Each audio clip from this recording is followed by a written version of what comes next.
Saya mulai kuliahnya ya. Assalamualaikum warahmatullahi wabarakatuh. Waalaikumsalam. Waalaikumsalam warahmatullahi wabarakatuh. Waalaikumsalam warahmatullahi wabarakatuh. Alhamdulillahirrahmanirrahim, kita bisa berkumpul secara tatap maya pada kuliah Matematika Ekonomi pada hari Jumat tanggal 12 Maret 2021 dalam keadaan sehat walafiat. Terima kasih teman-teman mahasiswa yang sudah bergabung. Hari ini kita akan mempelajari mengenai permintaan. Sebelum perkuliahan dan presentasi dimulai, mari kita berdoa menurut agama dan kepercayaan masing-masing. Berdoa mulai.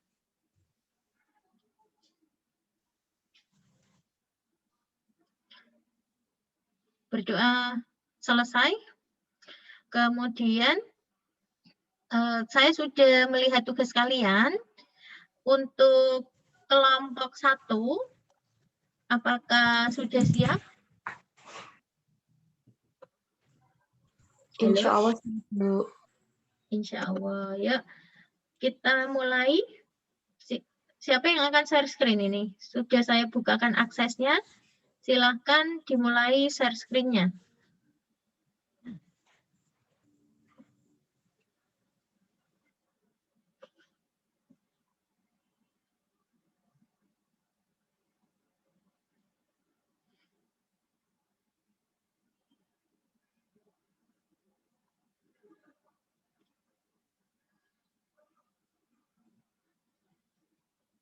Ya, siapa yang akan presentasi?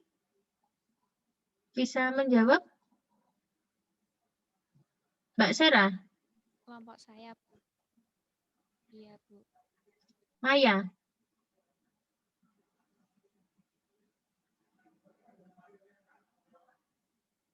Nungki ya? Bu. Gimana? Mbak Fiona tapi belum bisa masuk ke Zoom. Kalau lewat HP enggak apa-apa, Bu. Enggak apa-apa. Yang mau share screen siapa? Mbak Nungki atau Mbak Fiona yang mau share screen? Mbak Fiona, Bu.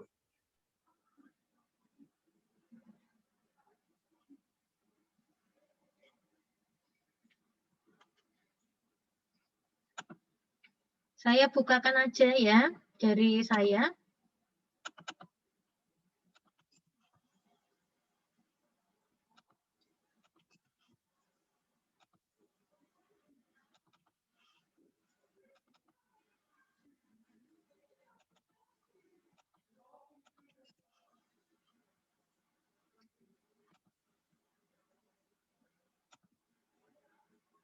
Nanti presenter pertama siapa ya, Mbak Nungki ya? Saya, Bu.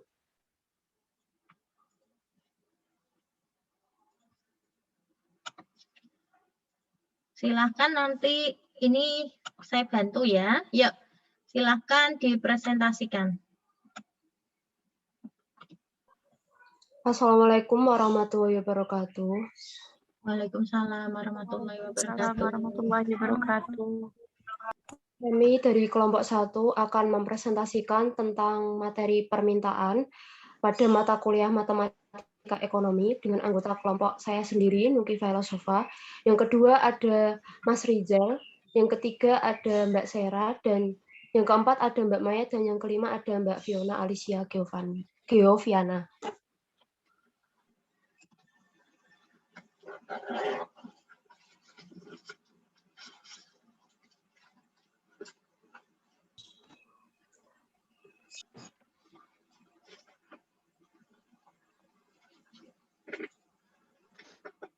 Pengertian permintaan akan dibacakan oleh Mas Rizal.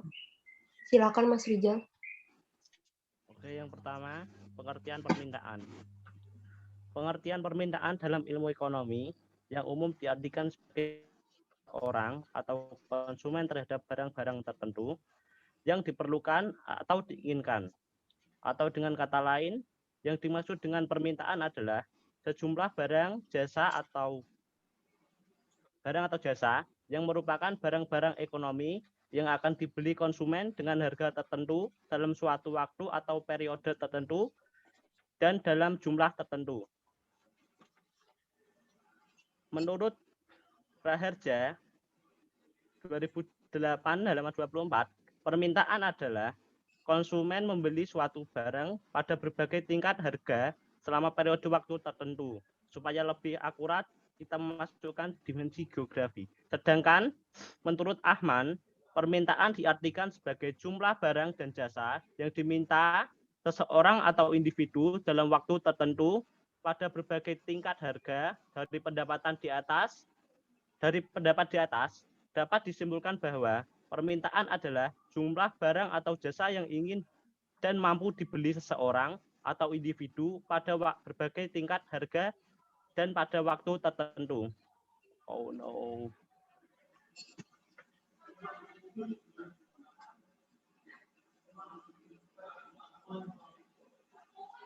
Yang kedua, ada faktor-faktor yang mempengaruhi permintaan.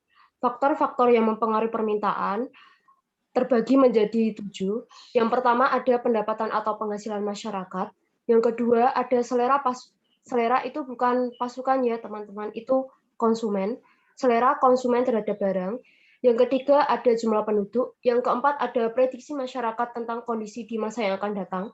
Yang kelima ada barang komplementer dan barang substitusi. Yang keenam ada kegunaan akan suatu barang. Dan yang terakhir ada kondisi sosial dan ekonomi. Di sini saya akan menerangkan satu persatu, mulai dari pendapatan atau penghasilan masyarakat. Pendapatan atau penghasilan masyarakat mempengaruhi faktor permintaan, karena jika pendapatan konsumen meningkat, maka cenderung mereka akan meningkatkan konsumsi mereka terhadap suatu barang atau jasa. Sedangkan sebaliknya, jika pendapatan konsumen menurun, maka mereka cenderung akan menurunkan konsumsi mereka terhadap barang dan jasa. Contohnya adalah seperti di pasar malam, terdapat orang menjual baju seharga 80.000. Di situ ada 2 orang yang akan membeli baju. Yang pertama ada Mbak Caca misalnya. Nah, Mbak Caca ini berpenghasilan 500.000. Maka Mbak Caca hanya membeli 1 setel baju saja. Sedangkan yang kedua itu ada Pak Andi dengan penghasilan 1 juta, dia membeli 2 setel baju. Nah, seperti itu. Yang kedua, selera konsumen terhadap barang. Selera ini berpengaruh terhadap perubahan permintaan. Contohnya itu pada tren ini, zaman sekarang ini kan baru viral itu ya, banyak sekali zaman sekarang remaja yang menggunakan celana boyfriend jeans. Nah, tentunya karena konsumen yang banyak minatnya terhadap untuk membeli celana ini, maka produksi celana ini akan meningkat. Nah, seperti itu. Yang ketiga ada jumlah penduduk. Semakin banyak jumlah penduduk, maka semakin banyak pula permintaan terhadap suatu barang atau jasa. Contohnya pada tahun 2015 di Indonesia merupakan negara di ASEAN yang memiliki jumlah penduduk yang sangat banyak. Pada tahun 2015 penjualan mobil mengalami peningkatan di Indonesia. Nah, berarti jumlah penduduk mempengaruhi permintaan terhadap suatu barang atau jasa dengan harga yang tertentu. Yang keempat, ada prediksi masyarakat tentang kondisi di masa yang akan datang.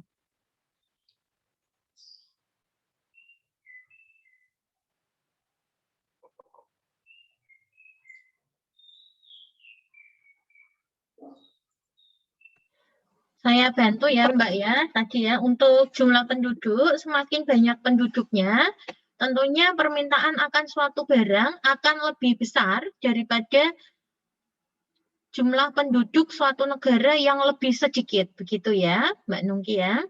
Oke, ya lanjut Mbak Nungki mengenai prediksi tentang kondisi di masa yang akan datang. Iya, Bu. Prediksi masyarakat tentang kondisi di masa yang akan datang. Bila kita memperkirakan bahwa harga suatu barang akan naik, akan lebih baik jika kita membeli barang itu sekarang, sehingga mendorong orang tersebut untuk membeli lebih banyak barang tersebut untuk masa sekarang demi guna untuk menghemat belanja di masa yang akan datang. Contohnya adalah ketika ada kabar dari pemerintah tentang akan adanya kenaikan BBM atau minyak tanah. Nah, tentu masyarakat akan memburu agen minyak tanah di masa sekarang karena mereka berpikir bahwa di masa yang akan datang diperkirakan harga minyak tanah akan naik, sehingga guna menghemat uang atau menghemat belanja di masa yang akan datang, mereka membeli minyak tanah itu sekarang. Seperti itu. Terus Oke, yang sebentar kelima Mbak itu Nungki, Ibu salah ya. Contoh prediksi Bu. masyarakat tentang kondisi di masa yang akan datang itu misalkan ketika awal-awal pandemi. Nah, prediksi masyarakat mengenai pandemi ini kan akan berlangsung lama sehingga orang-orang itu berbondong-bondong ingin membeli masker dan hand sanitizer. Kemarin ya tahun 2020 ya terjadi seperti itu sehingga permintaan akan masker ini banyak sekali dan ini yang dinamakan prediksi tentang kondisi di masa yang akan datang seperti itu. Oke, lanjut Mbak Nungki. Yang Kelima. ada barang komplementer dan barang substitusi. Barang komplementer merupakan barang yang kegunaannya semakin bertambah jika digunakan bersama dengan barang lain. Contohnya adalah mentega dan roti. Jika harga mentega meningkat, maka permintaan terhadap roti akan turun. Nah, sedangkan barang substitusi adalah barang pengganti. Misalkan ketika harga beras meningkat, maka masyarakat akan mengonsumsi jagung. Seperti itu. Oke. Saya rasa sudah jelas ya. Yuk lanjut Mbak. Yang keenam. Yang keenam ada kegunaan akan suatu barang. Itu pada saat hari Lebaran, permintaan terhadap ketupat, kue, daging, terus baju-baju untuk Lebaran, terus mukena itu akan meningkat tajam pada hari tersebut atau pada hari-hari lainnya. Seperti itu, Bu. Oke, lanjut Mbak Nungki. Oke. Lalu yang terakhir ada kondisi sosial dan ekonomi. Pada waktu situasi keamanan kacau, permintaan terhadap makanan dan senjata tajam meningkat. Toko-toko perkantoran meningkatkan tenaga keamanan untuk menjaga rumah serta harta kekayaan mereka. Sementara itu, sebagian besar orang cenderung mengerjakan aktivitas di rumah. Hal ini mengakibatkan permintaan terhadap bensin dan jasa angkutan cenderung menurun. Seperti pada pandemi seperti ini, tentunya banyak sekali yang terkena dampaknya, baik yang misalnya itu banyak yang kena PHK atau banyak usaha yang menurun. Nah, tentunya tersebut akan mempengaruhi permintaan terhadap suatu barang. Karena misalkan ini kan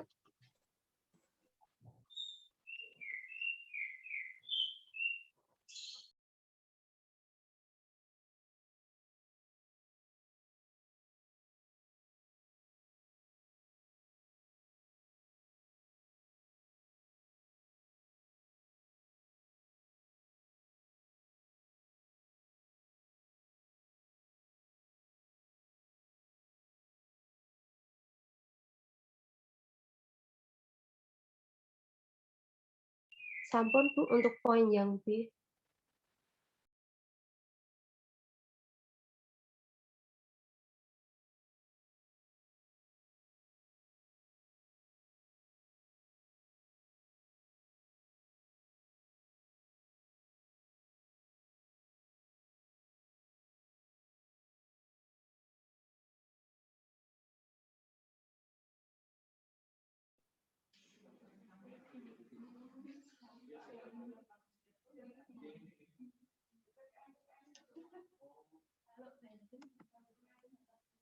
Halo?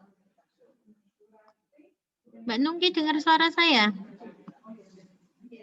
Ini Bu baru mendengar. Sampun yang B. Gimana? Poin yang B.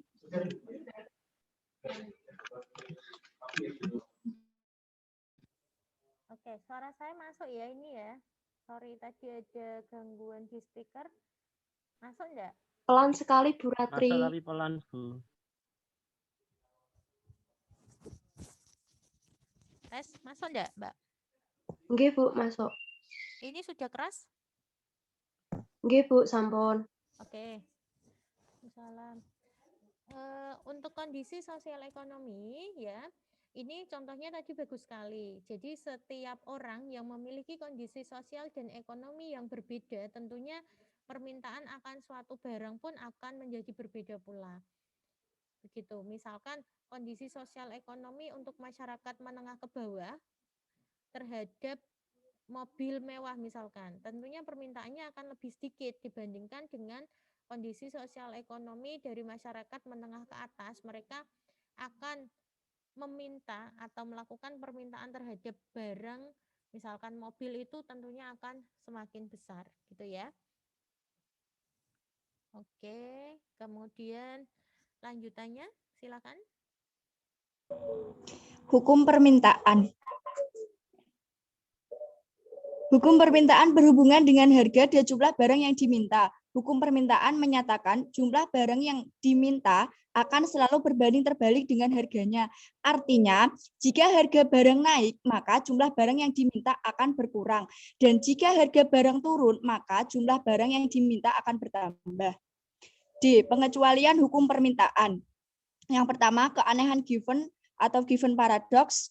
Yang kedua, barang bergengsi, price tag gods. Yang ketiga, dampak harapan yang dinamis, dynamic expectational effect. Yang keempat, permintaan barang yang sangat esensial berhubungan dengan kondisi atau event-event tertentu. Yang pertama, keanehan given atau given paradox. Given, seorang ekonomi abad ke-19 menemukan fakta bahwa kenaikan harga roti menyebabkan keluarga yang sangat miskin mengkonsumsi roti lebih banyak. Hal ini terjadi karena kenaikan harga roti menyebabkan mereka harus makan roti lebih banyak karena mereka harus mengganti daging dan makanan-makanan mahal lainnya dengan roti untuk memenuhi kebutuhannya. Dalam hal ini, roti sebagai barang given. Yang kedua, barang bergengsi.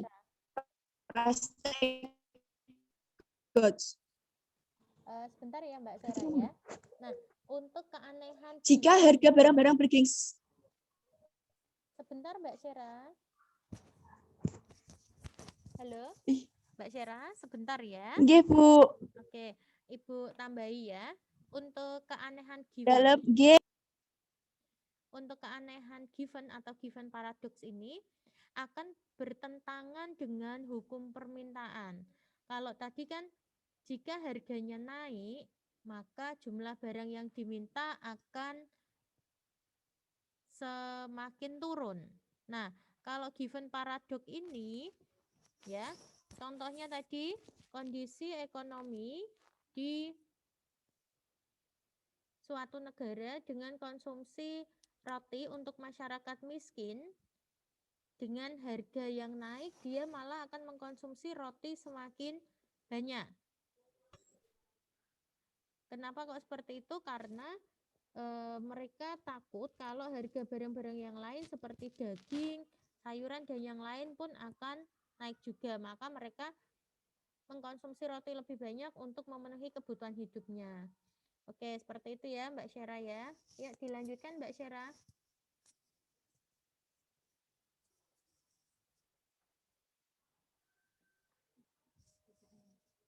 Halo Mbak Syera.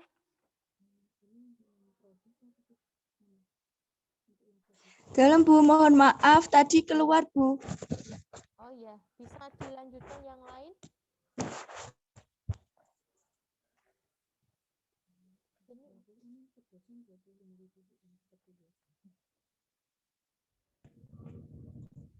Yang kedua, barang bergengsi, price tag goods. Jika harga-harga barang bergengsi naik, maka permintaannya akan mengalami kenaikan karena jenis barang ini digunakan untuk kemewahan.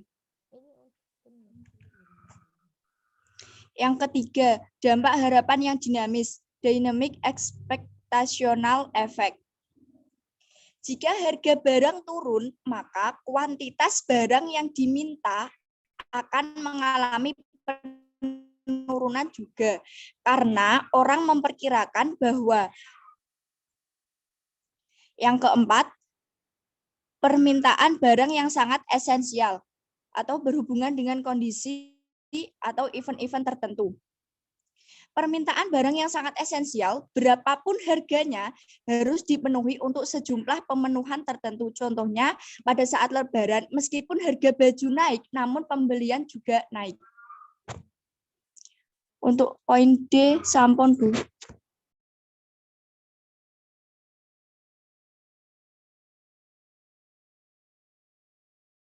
Selanjutnya saya akan menjelaskan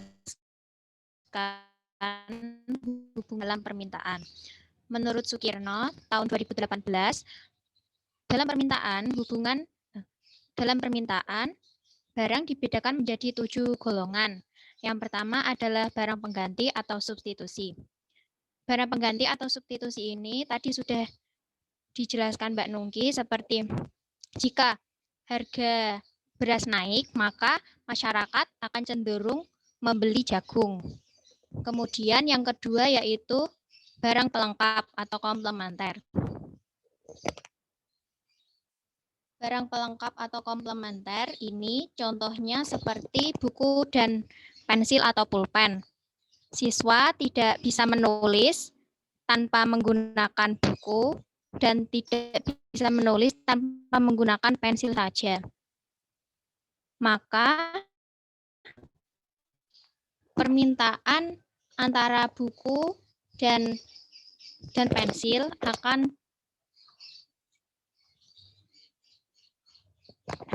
beriringan. Yang ketiga adalah barang netral. Barang netral ini bisa dikatakan sebagai kebalikan dari barang pelengkap. Barang netral ini terjadi apabila jika satu sama lain. Contohnya yaitu sepatu dan gula. Yang keempat yaitu barang inferior. Barang inferior merupakan suatu jenis barang yang banyak diminta oleh masyarakat yang berpendapatan rendah. Jika pendapatan masyarakat tersebut meningkat, maka barang inferior ini cenderung ditinggalkan. Misalnya seperti jagung, ketela, umbi-umbian, dan lain sebagainya. Akan tetapi, pada saat pendapatan masyarakat tersebut meningkat, maka jagung, ketela, umbi, dan lain sebagainya tersebut akan ditinggalkan dan berganti untuk mengkonsumsi beras.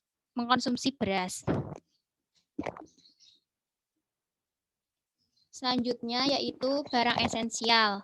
Barang esensial merupakan barang yang sangat penting dalam kehidupan masyarakat sehari-hari. Barang ini biasanya merupakan barang kebutuhan pokok yang harus dikonsumsi untuk menopang hidup manusia. Contohnya yaitu sembako atau 9 bahan pokok.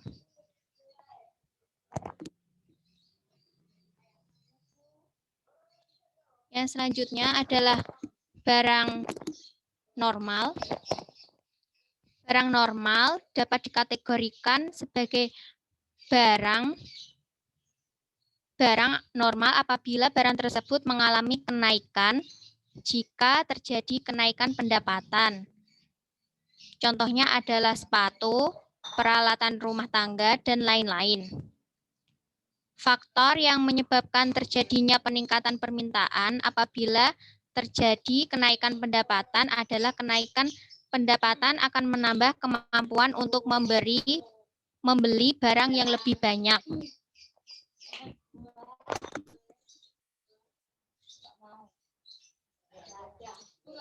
Yang selanjutnya adalah barang esensial.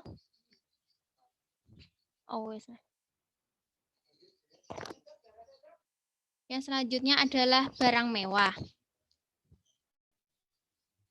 Barang mewah ini merupakan barang yang dapat dikonsumsi apabila pendapatan seseorang sudah relatif tinggi. Permata, mobil, produk terbaru, dan lain sebagainya. Sampun, Bu.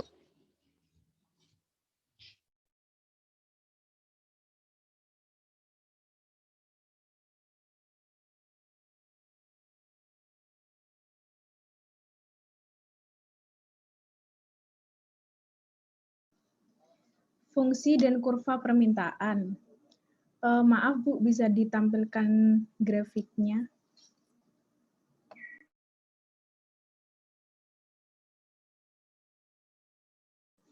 Besarnya pertambahan atau penurunan dari jumlah yang diminta dari suatu barang tertentu akibat pengaruh turunnya atau naiknya harga barang tersebut sangat tergantung pada elastisitas permintaan barang itu. Jadi, pada grafik ini kita bisa melihat bahwa grafik ini mengalami penurunan karena jika harga barang itu semakin mahal, maka kuantitas atau permintaan itu akan semakin turun. Bisa dilihat pada P2, pada harga itu kuantitasnya berada di X2. Tetapi jika harga barang itu murah, maka kuantitas atau permintaan barang pun akan meningkat. Sampun, Bu.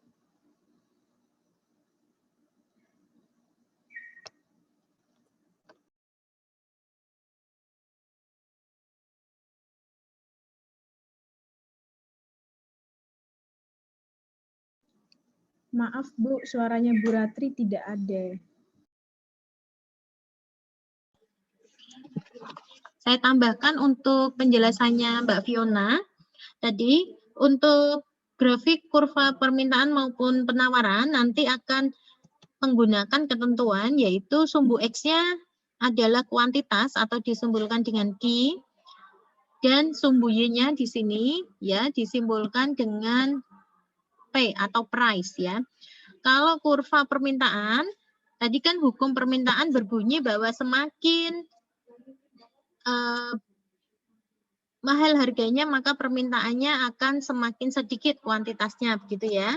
Dan berlaku sebaliknya jika harganya murah maka kuantitasnya akan semakin banyak. Jadi kurva permintaan bergerak dari kiri atas ke kanan bawah. Nanti kalau harganya turun lagi berarti di sini ya contohnya maka kuantitas permintaan yang diminta oleh masyarakat akan semakin besar. Gitu. Oke. Ada lagi penjelasan dari Mbak Fiona? Cukup, Bu. Cukup. Kemudian pengertian dari fungsi permintaan itu sendiri dan juga kurva permintaan. Fungsi permintaan itu hubungan antara variabel yang menentukan atau mempengaruhi jumlah yang diminta, yaitu harga, dan harga itu biasa disebut independent variable, dengan variabel jumlah yang diminta atau biasa disebut dependent variable.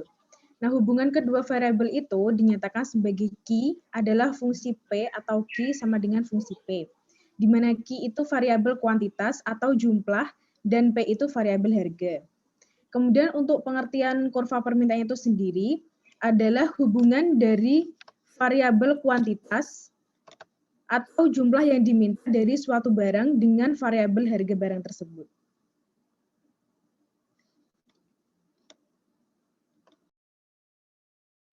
Lanjut, Bu.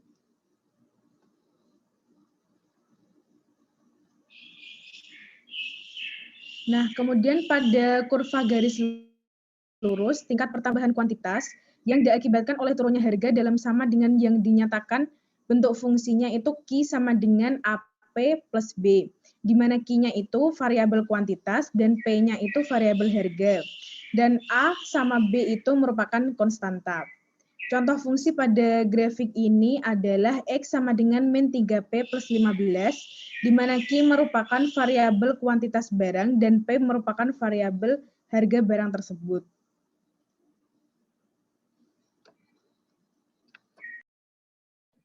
Dijelaskan dulu enggak Mbak Fiona grafiknya? Maaf Bu, saya kurang paham kalau di grafik ini Bu.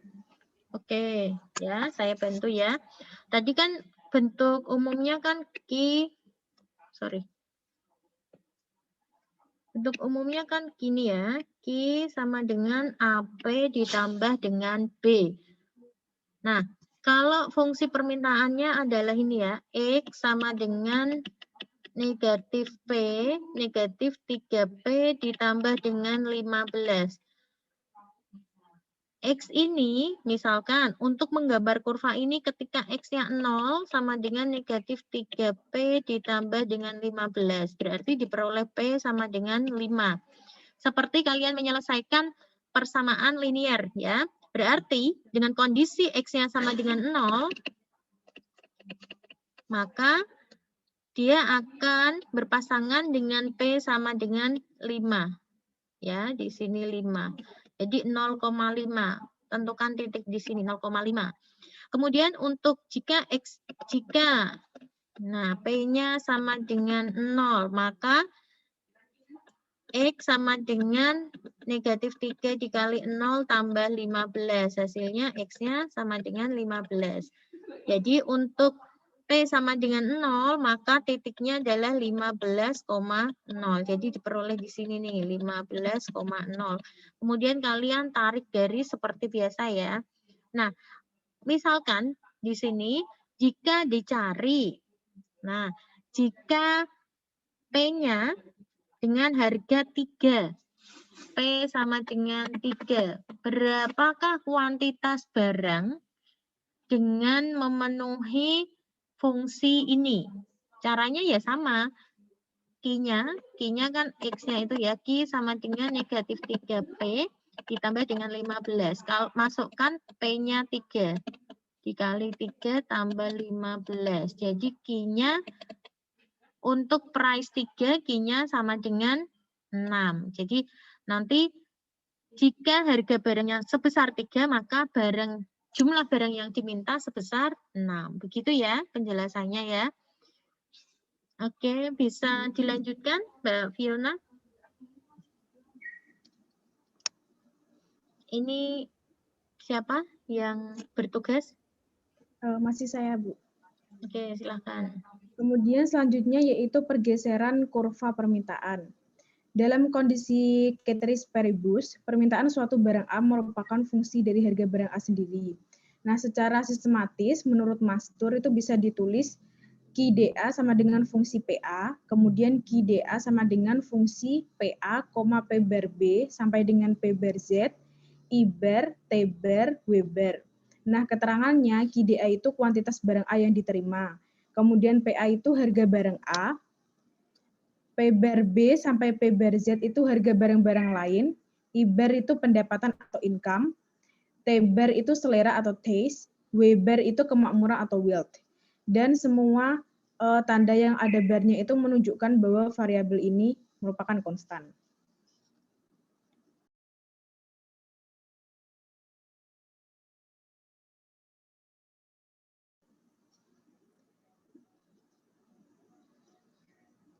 Selanjutnya yaitu gambar pergeseran kurva permintaan. Nah, di sini garis yang awalnya di D itu bisa berubah ke kanan maupun ke kiri apabila jika berubah ke kanan itu menandakan kondisi masyarakat itu memiliki pendapatan yang lebih tinggi. Jadi permintaan atau kuantitas barang pun akan meningkat. Sedangkan kebalikannya kalau misal D-nya itu bergeser ke kiri, berarti kondisi masyarakat tersebut pendapatannya menurun sehingga mengakibatkan kuantitas dan juga permintaannya pun menurun. Oke Mbak Fiona, ini pertanyaan dari Bu Ratri untuk semua mahasiswa, tidak hanya kelompok 1. Apa perbedaan dari pergeseran kurva permintaan dengan pergeseran di sepanjang kurva permintaan ya? Saya ulangi, pertanyaan untuk semua mahasiswa, perbedaan pergeseran kurva penawaran, pergeseran kurva permintaan dengan pergeseran atau pergerakan di sepanjang kurva. Ya, kalau ini kan dia geser ke kiri atau ke kanan, yang barusan dijelaskan Mbak Fiona. Kemudian tadi yang saya jelaskan, kan ada bentuk seperti ini ya. Nah, awalnya di sini titiknya, kemudian dia bergeser ke sini, kadang geser ke sini, nanti naik lagi. Nah, bedanya antara gambar kurva sebelah kiri dengan kurva yang sebelah kanan. Nah, bedanya apa? Nanti ada alasan-alasan ekonomi yang bisa menyebabkan kurva itu bergeser ke kanan atau ke kiri atau bergerak di sepanjang kurvanya. Nanti teman-teman yang lain bisa ikutan menjawab ya.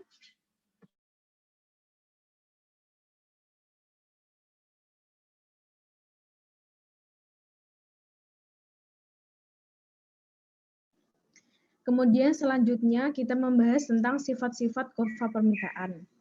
Sifat yang pertama yaitu kurva permintaan selalu terletak di kuadran pertama dan nilai P dan Q itu tidak pernah negatif dan nggak pernah tak terhingga.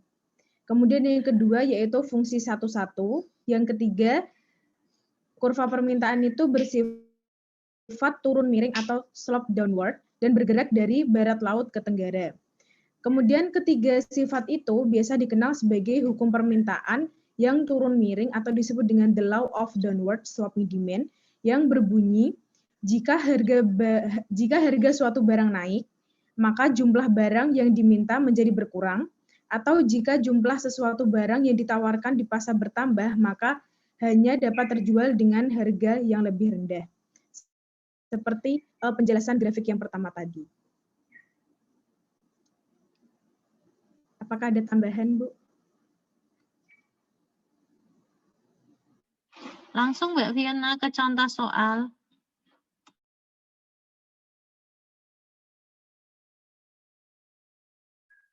Di sini saya akan membacakan contoh soal.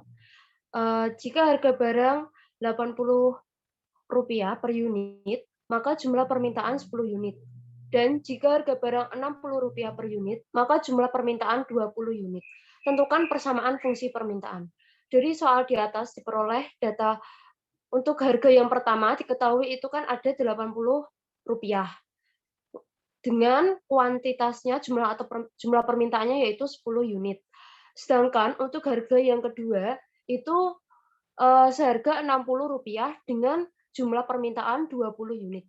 Untuk menentukan fungsi permintaan digunakan rumus persamaan garis melalui dua titik, yaitu Y-1 per Y2 Y1 sama dengan X dikurangi X1 per X2 dikurangi X1.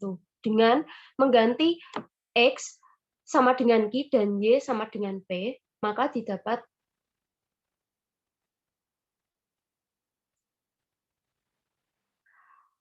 P dikurangi P1, karena tadi Y-nya itu sama dengan P, maka diganti dengan P. P dikurangi P1 per P2 dikurangi P1 sama dengan Q-nya itu tadi kan disimbolkan dengan X, maka X-nya diganti dengan Q menjadi X dikurangi X1 sama per X2 dikurangi X1.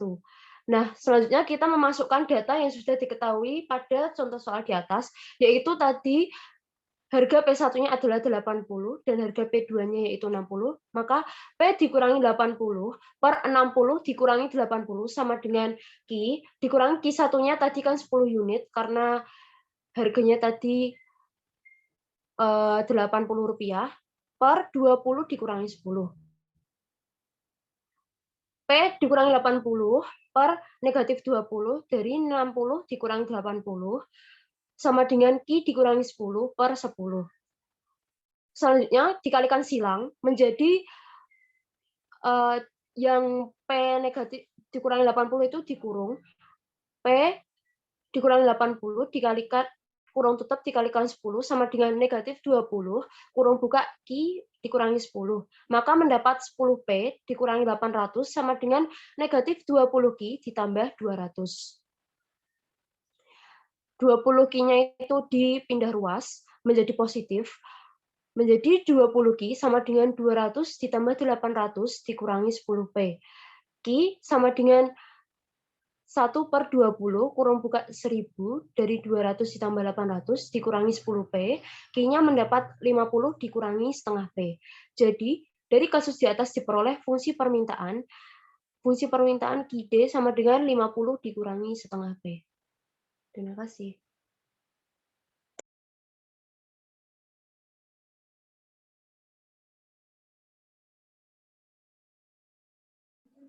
Contohnya cuma satu, Mbak Nungki. Oke, Bu. Oke. Kalau Gimana? di makalah ada 2 contoh soal. Oke, di makalah ada 2 contoh. Kemudian sebelum ke soal, ya, saya persilahkan teman-teman mahasiswa yang lain, jika ada yang ingin bertanya tentang materi terlebih dulu, saya persilahkan.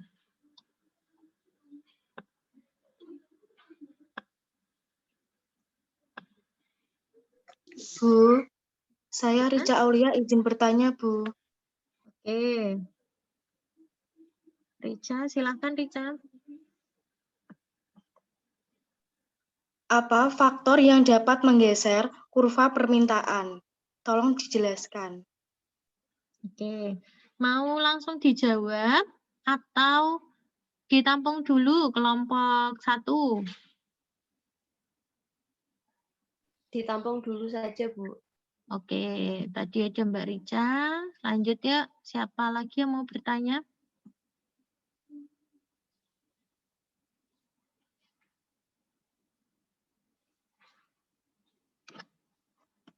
Tadi soal saya untuk semua mahasiswa ya, yang sudah bisa jawab nanti boleh langsung menjawab di sini. Bedanya pergeseran kurva permintaan dengan pergerakan di sepanjang kurva permintaan.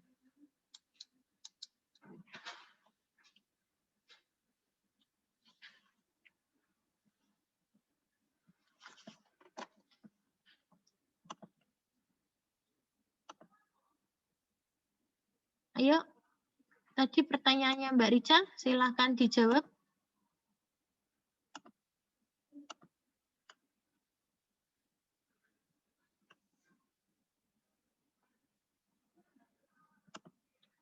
Mbak Syera sama Mas Rizal, tolong dinyalakan videonya.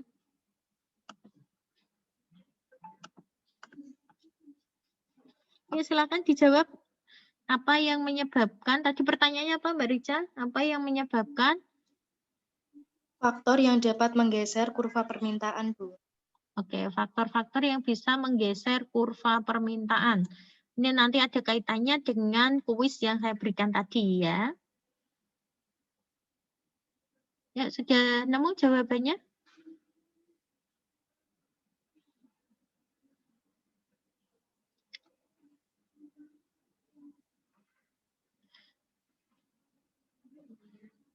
Izin menjawab ya, Bu. Oke, silakan. Faktor yang mempengaruhi pergeseran kurva permintaan itu bisa dari adanya faktor perubahan harga barang, pendapatan, selera, maupun kemakmuran secara sendiri-sendiri. Oke, bisa diulangi lagi Mbak Rica sambil diperhatikan ya.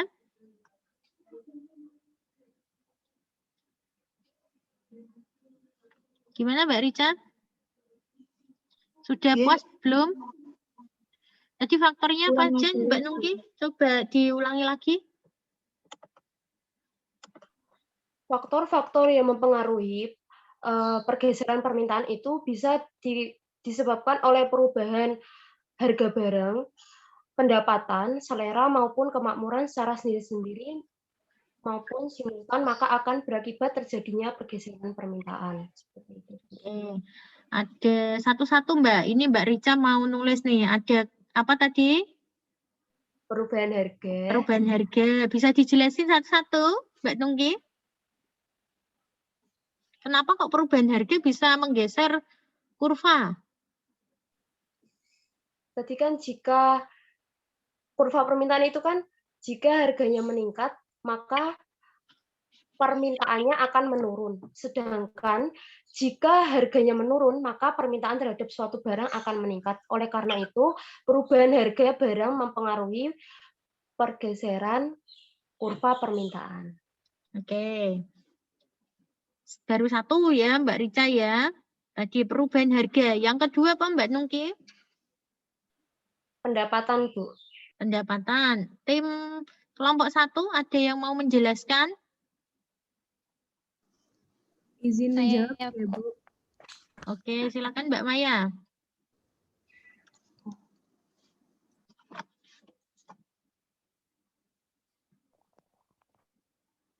Misal kan pendapatan seseorang itu berkurang.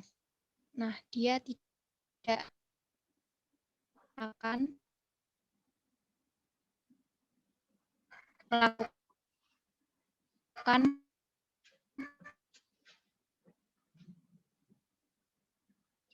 Ini Maya putus-putus ya. suatu kegiatan jual beli barang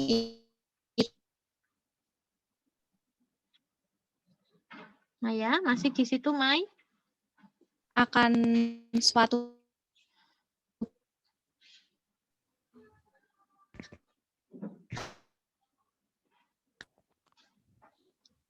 pendapatan mempengaruhi pergeseran kurva.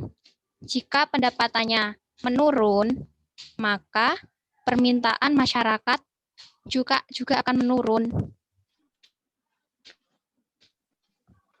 Oke, gitu ya, Mbak Rica ya. Saya bantu merumuskan apa yang di Jika pendapatan Maya. seseorang, Jadi kalau pendapatannya turun, maka jumlah barang yang diminta akan naik apa turun? Jika pendapatannya turun, maka barang yang diminta akan turun, ya. Kemudian, misalkan nih, Bu Ratri, gajinya naik menjadi 10 juta. Maka permintaan akan barang, ya, misalkan jilbab yang harganya mahal. Nah, misalkan seperti itu, maka kuantitasnya pun akan naik. Kalau gajinya turun, maka akan beli jilbabnya ya pun akan turun. Tidak setiap bulan beli jilbab, bahkan bisa mengurangi jumlah permintaan akan suatu barang. Begitu. Itu baru 2 ya tadi. Lanjut yang ketiga tadi apa Mbak Nungki? Selera, Bu. Selera. Ya, siapa yang mau menjelaskan? Mas Rizal atau Mbak Fiona? Izin menjawab, Bu. Oke, silakan Mbak Fiona. Kalau menurut saya soal selera itu kembali lagi pada individu, tapi juga ada hubungannya dengan pendapatan masing-masing. Jadi kalau misal ada orang yang seleranya itu membeli barang yang mahal, mungkin pergeseran kurva itu bisa meningkat. Tapi kalau misal ada orang yang seleranya itu membeli barang yang murah atau ekonominya berada di bawah, itu mungkin juga kuantitas barangnya pun akan penuh. Jadi masih ada hubungannya dengan pendapatan. Kalau menurut saya seperti itu, Bu.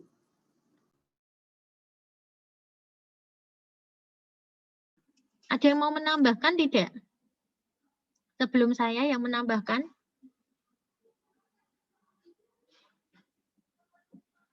Tidak ada? Oke, saya tambahkan ya. Jadi kalau selera, ini kasusnya untuk satu konsumen tertentu ya, misalkan Bu Ratri. Bu Ratri ini bisa kurva permintaan saya terhadap suatu barang itu bisa bergeser. Ya. Faktornya misalkan selera. Untuk saat ini selera saya, nah misalkan mengikuti tren apa ya, yang sekarang lagi hits ya. Trennya rambutnya Amanda Manopo misalkan, rambutnya segini. Nah, itu trennya baru hit sekarang. Kemudian selera saya, nah mengikuti tren saya ingin rambut saya seperti Amanda Manopo, maka permintaan saya terhadap jasa di salon akan meningkat. Ya. Bahkan orang-orang lain tadi ya Mbak Fiona ya disebutkan orang-orang lain yang mempunyai selera yang sama, maka akan bergeser ke penggunaan jasa terhadap salon misalkan tadi ya contohnya rambut tadi ya.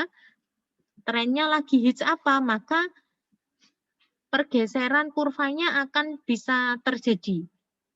Misalkan dulu hits rambut rebonding, nah sekarang tidak hits lagi, maka permintaannya juga akan bergeser seperti itu. Jadi selera itu tren ya. Oke. Lanjut tadi ada faktor berikutnya enggak Mbak Nungki? Ada, Bu. Apa Mbak? Kemakmuran, faktor kemakmuran. Faktor kemakmuran. Ya, siapa yang mau menjelaskan? Mas Rizal?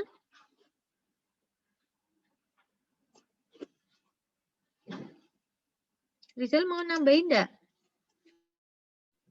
Rizal mau nambahin enggak?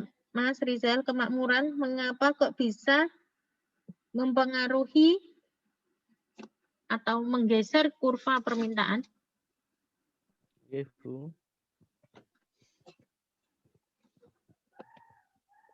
Saya akan menjelaskan mengenai kemakmuran yang bisa menggeser kurva permintaan. Jadi semisal gini, saya memiliki harta yang banyak atau kekayaan yang banyak.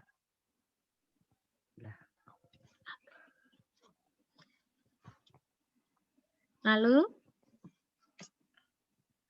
Dengan begitu, saya bisa membeli barang apa saja yang saya inginkan. Sedangkan orang yang tidak makmur, mau dalam kata ini itu maksudnya memiliki harta banyak gitu, Bu. Kalau yang tidak makmur, seleranya ada, pengen membeli ada, cuma uangnya ya nggak ada. Gitu.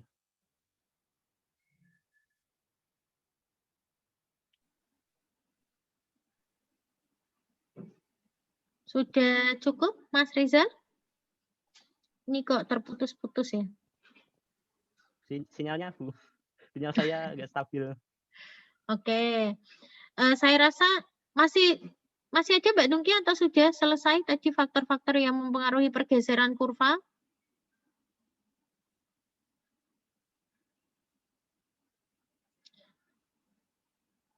Mbak Nungki? Cek. Sudah semua? Sudah, Bu. Oke, terima kasih. Makasih ya Mbak Rica, Aulia sudah bertanya kepada kelompok 1. Silakan teman-teman jika ada yang bertanya lagi ke kelompok 1. Atau kalian malu jika live seperti ini, nanti tanyanya bisa via Sunan ya. Oke, Ibu selesaikan untuk Sunan, untuk Zoom-nya. Kita akan berpindah di Sunan. Silahkan kalian akses Sunan, kemudian kerjakan latihan soal yang diberikan oleh kelompok 1. Oke. Ibu ulangi, silahkan kerjakan latihan yang diberikan oleh kelompok 1. Kelompok 1 silahkan tulis topik pertanyaan di forum diskusi. Ya. Nanti kemudian teman-teman mahasiswa silahkan menjawab ke sana. Di samping kalian menjawab latihan soal, misalkan ada teman-teman yang ingin bertanya terkait materi perkuliahan, silahkan dituliskan pertanyaan kalian di forum diskusi dan tanya jawab. Nanti buat topik baru yang mau bertanya, yang ingin menjawab, nanti dibuatkan topik oleh kelompok 1.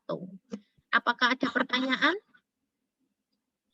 Bu izin bertanya. Ya, silakan. Berarti nanti itu soal-soalnya dimasukkan ke diskusi itu nanti dijawab oleh teman-teman gitu nggih, Bu. Nanti yang ngoreksi berarti dari kita atau dari tim kelompok 1. Nanti sambil saya lihat juga ya. Nggih, Bu Ratri. Oke. Saya harap teman-teman semuanya menjawab karena keaktifan saya lihat dari partisipasi kalian di diskusi live Zoom seperti ini maupun diskusi di Sunan. Seperti itu. Oke. Ada lagi yang mau ditanyakan? Untuk teknis perkuliahannya akan sama ya untuk kelompok 2 dan seterusnya. Nanti saya buatkan topik diskusi dan tanya jawab. Kalian nanti upload soalnya di sana. Dan teman-teman yang tidak presentasi silakan menjawab pertanyaan di forum diskusi dan tanya jawab. Oh ya, untuk pengumpulan atau pengiriman jawaban yang berupa JPG atau gambar, silakan diedit ukurannya agar tidak terlalu besar tampil di Sunan. Ya. Nanti pakai tombol advance, kemudian kalian atur resolusinya agar bisa terbaca dengan baik.